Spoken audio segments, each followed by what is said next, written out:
የእግዚአብሔር ቃል ምን እንደሚል ታውቃላችሁ? የሚመካ በእግዚአብሔር ይመካ ይላል። አየህ ያው ብዙዎች በተለያየ ነገር በዘመድ በብር ባላቸው ነገር ሊመኩ ይችላሉ። እኔ ግን በእግዚአብሔር ስመካ በእኔ ላይ የሚነሳ የክፉ አጋንንት በኢየሱስ ክርስቶስ ሟርተኛ ድግምተኛ በእግዚአብሔር ቃል የተፈጨ ይሁን። የአመፃ ምክር በእግዚአብሔር ቃል የወደቀ ይሁን በኢየሱስ ክርስቶስ። ክፎች በኢየሱስም ተሰነካክለው ይውደቁ በኢየሱስ ክርስቶስም።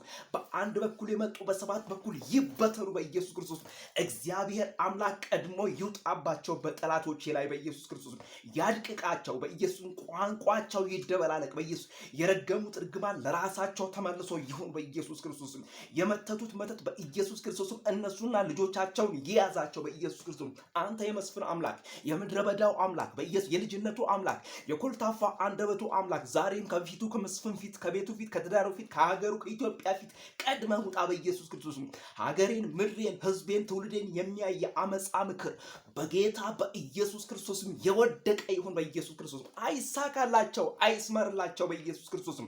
በእግዚአብሔር ህዝብና በቅዱሱ በእግዚአብሔር ህዝብ የእግዚአብሔርን ወንጌል በሚያገለግለው ይሄንን የምስራቹን ቃል ከፍ በሚያደርገው ህዝብ ላይ በበቀል የሚወጣ የአመፃ ጉልበት በኢየሱስ ክርስቶስም የወደቀ ይሁን በኢየሱስ ክርስቶስም።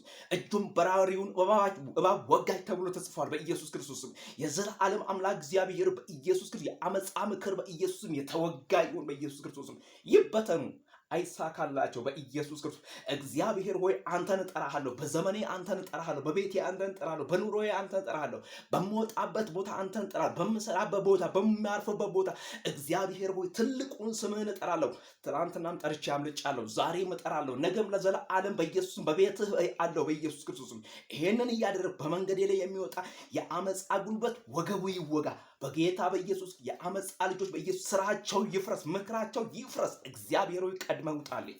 አሜን።